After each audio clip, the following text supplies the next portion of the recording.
Hello. Well, we're at Fleet Services on the way up to Hertfordshire. I need to pick my dad up because he's going to come away with me to France and Belgium and possibly Holland, because we've decided to take a 9-day break. So if we get time, we'll go into Holland as well. There's our camper van. And I've made my way out from Dorset, so I decided to stop and have some lunch. And now I'm going to pick my dad up after he's finished work, and we'll head down to Dover. So enjoy the ride.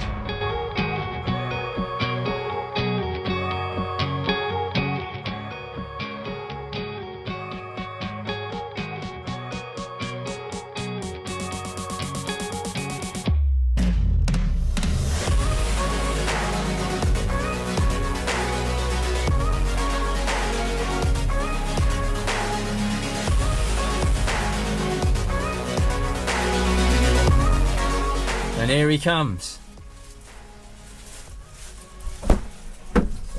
Right, off on holidays. You looking forward to it? Yes, very much so.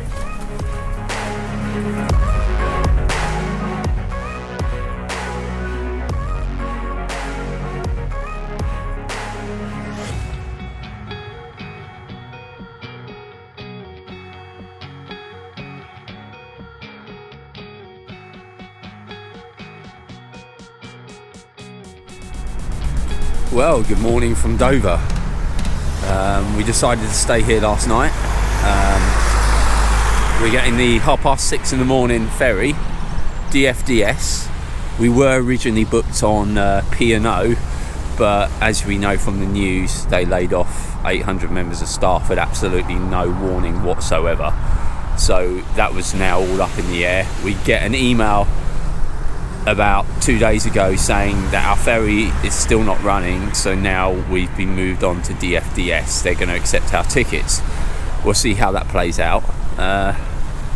So a bit apprehensive really, because we're not too sure how that's going to work when we get to the booths for DFDS.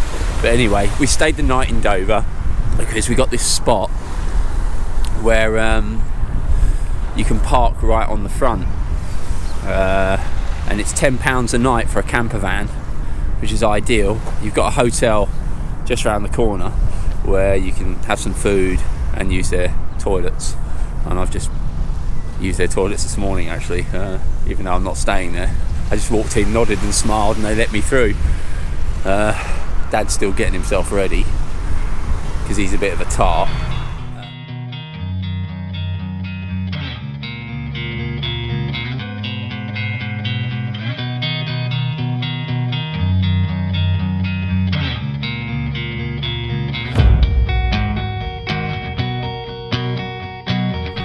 Well, that was a relief.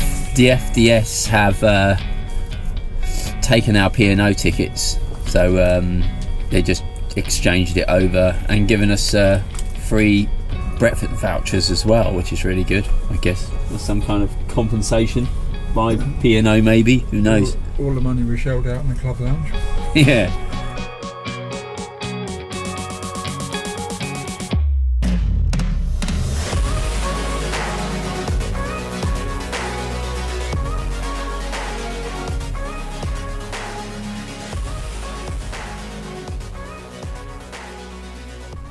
Well, the first thing we're going to do when we get to Calais is go and stock up with some nice food. Got a massive Auchan supermarket in Calais, which is just beats the hell out of our supermarkets. All fresh food. Get some nice meat as well, bread, some booze, obviously, and then we'll head to a campsite, sort of 10 miles away.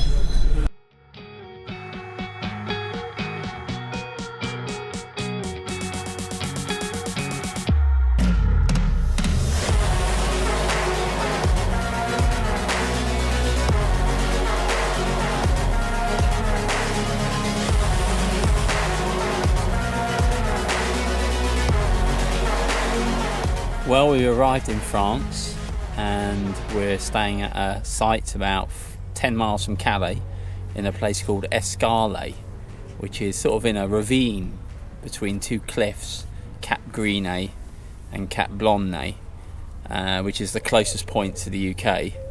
and the area is called the Côte du Opal.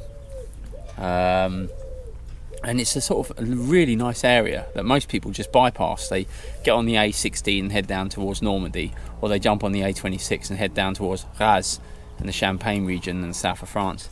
But this area is a bit undiscovered, you know. A lot of people just go past it. But I went to this campsite like a few years back, and it's really nice. French owned, 2 French people own it, obviously. Locals who grew up in the they grew up in this area as well. They're really nice people. I don't think they remember us from last time, but it's a really nice place, you know. It's set in a nice valley. The village is just a small hamlet. It's got 3 restaurants, 1 actually on the campsite and 2 nearby, less than 3-minute walk away. A fish restaurant, isn't it? There's a really nice fish restaurant here. It's a real hidden gem, this place. Most of the people on the campsite are mainly Dutch and Belgians, because Belgium is just 40 minutes away from here.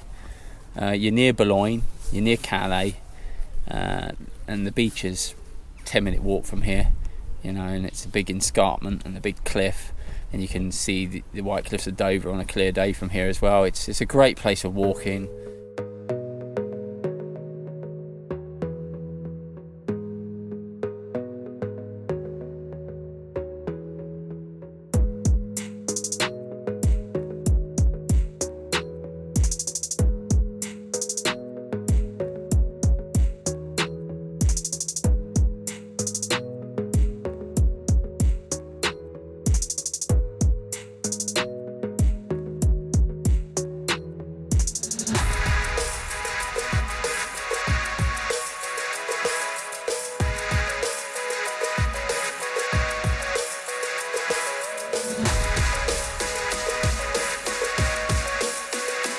Morning from day 2. We had a nice night last night. It was a bit chilly, but yesterday was glorious. It got up to 20 degrees. Bearing in mind it was the 24th of March. The weather's been fantastic, and by the looks of it, it's another beautiful morning as well. Again, it starts very cold, but by 10 o'clock it warms up to the point where you can walk around in just wearing a sweater. I've got a few layers on this morning. We've just ordered out croissants and bread from the campsite epicerie, so that'll be freshly baked, and we're going to pick them up in a minute, sit and have some breakfast. Last night we went out and had a meal in the camp in the village, and there's 3 restaurants, as I said earlier, and we had a really nice meal in there. My dad had like a trout, and I had mules in cream sauce. It was really nice, and it wasn't a lot of money either. It's pretty reasonably priced up this part of France, so that was lovely. I didn't do any filming in there because it was quite intimate in that restaurant, and these GoPros, when you switch them on, they beep quite loudly, so I didn't want to draw too much attention to myself, so you missed out on that. But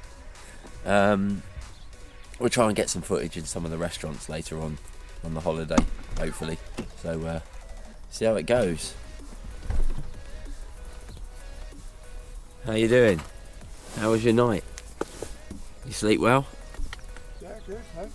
Yeah? Well, not great. I was a bit dry. I needed some water. Ah.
Everybody's pressing about with their phones. Are they? Wherever you look, they're on their phones. And it's the modern age. It is. Yeah, we've got a bit of a haze, which means we can't see the White Cliffs of Dover, unfortunately.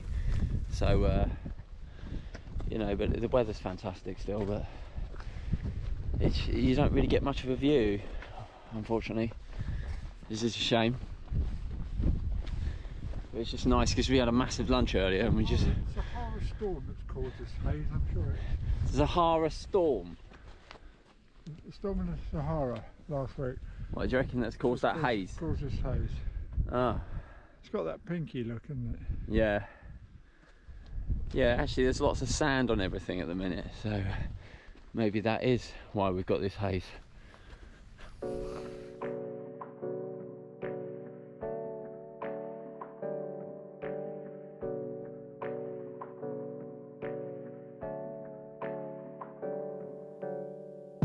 We spent the afternoon on the campsite having a barbecue and enjoying the early spring sunshine.